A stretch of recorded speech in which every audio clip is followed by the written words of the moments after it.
আসসালামু আলাইকুম। চলমান স্মার্ট কার্ড বিতরণ নিয়ে কিছু সতর্কতা এবং নির্দেশনা নিয়ে আমার আজকের এই ভিডিওটি পুরো দেখলে আপনি বুঝতে পারবেন আপনার থেকে এনআইডি কার্ড সংগ্রহ করতে কি কি ডকুমেন্টের প্রয়োজন হবে এবং কিভাবে আপনার স্মার্ট কার্ডটি আপনি সংগ্রহ করবেন।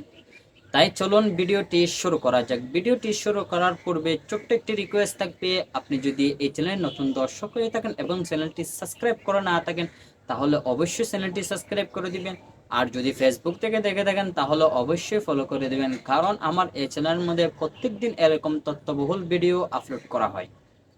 তাহলে চলুন ভিডিওটি শুরু করা যাক। প্রথমে আপনাদের যে কথাটি বলবো সেটা হচ্ছে কি, আপনাদের মধ্যে থেকে যারা 2007, 8 এবং এর পরে ভোটার হয়েছেন এবং যারা ভোটার আইডি কার্ড পেয়েছেন, তারা স্মার্ট কার্ডটি সংগ্রহ করার সময় তাদের ভোটার আইডি কার্ডের মূল কপিটি সঙ্গে নিয়ে যেতে হবে।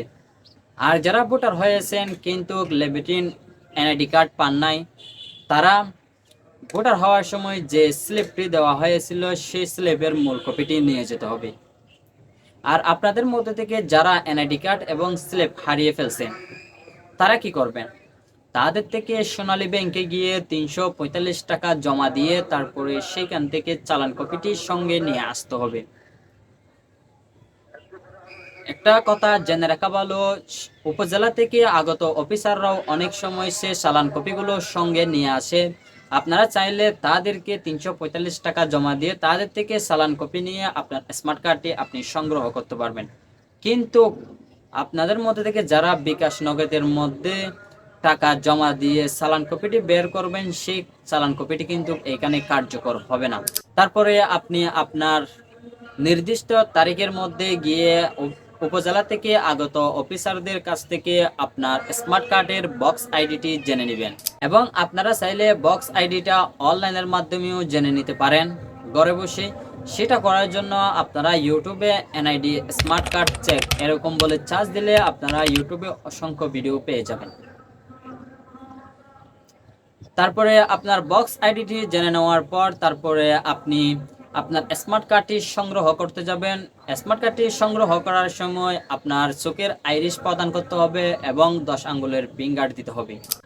যারা 2013 সালের পূর্বে ভোটার হয়েছেন, যারা 2013 সালের পরে ভোটার হয়েছেন, তাদের থেকে সাধারণত চোখের আইরিশ এবং 10 আঙ্গুলের ফিঙ্গার দেওয়ার প্রয়োজন নেই, কারণ তারা ভোটার হওয়ার সময় তারা সেই তথ্যগুলো সেইখানে আপলোড করেছিল।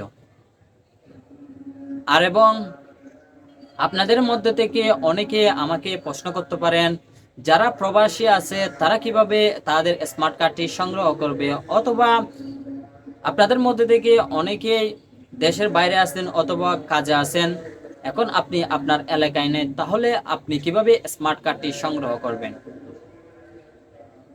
তো আপনারা চাইলে আপনাদের ফ্যামিলির মেম্বারের মাধ্যম দিয়ে আপনার স্মার্ট কার্ডটি সংগ্রহ করতে পারবেন, কিন্তু আমি প্রেফার করব সংগ্রহ না করার জন্য। আপনি যদি আপনাদের ফ্যামিলি কারো মেম্বার দিয়ে আপনি যদি আপনার স্মার্ট কার্ডটি সংগ্রহ করেন, সেখানে আপনার কিছু তথ্য অপূর্ণ রয়ে যাবে, যে তথ্যগুলো ছাড়া স্মার্ট কার্ডটি পুরোপুরি কার্যকর হবে না। আপনারা কি করবেন? আপনাদের মধ্যে থেকে যারা আসা সম্ভব তারা এসে নিজ স্মার্ট কার্ডটি নিজেরাই সংগ্রহ করার চেষ্টা করবেন। তারপরেও যদি না পারেন তাহলে আপনি আপনার স্মার্ট কার্ডটা সংগ্রহ করবেন না। যখন আপনি আপনার স্মার্ট কার্ডটি সংগ্রহ না করবেন তখন সেই স্মার্ট কার্ডটা আপনার নিজ উপজেলায় নিয়ে যাওয়া হবে এবং পরবর্তীতে যখন আপনি দেশে আসবেন, হয়তোবা আপনি আপনার নিজ এলাকায় আসবেন, তখন আপনি নিজে গিয়ে আপনার উপজেলা থেকে আপনার স্মার্ট কার্ডটি সংগ্রহ করতে পারবেন এবং আপনার যে তথ্যগুলো অপূর্ণ রয়ে গেছে সেই তথ্যগুলো তৎক্ষণাৎ আপনি সেখানে দিয়ে দিতে পারবেন। আপনি যদি আপনার ফ্যামিলির মেম্বার দিয়ে আপনি আপনার স্মার্ট কার্ডে সংগ্রহ করে ফেলেন, পরবর্তীতে কিন্তু আপনি আপনার তথ্যগুলা দিতে অনেক জটিল প্রক্রিয়া দিয়ে যেতে হবে। বিদায় আপনারা আপনাদের স্মার্ট কার্ডটা নিজেরাই সংগ্রহ করার চেষ্টা করবেন। তো আজকের ভিডিওটি এ পর্যন্ত, দেখা হবে অন্য কোনো তথ্যবহুল ভিডিও নিয়ে। সে পর্যন্ত ভালো থাকবেন, সুস্থ থাকবেন। আল্লাহ হাফেজ।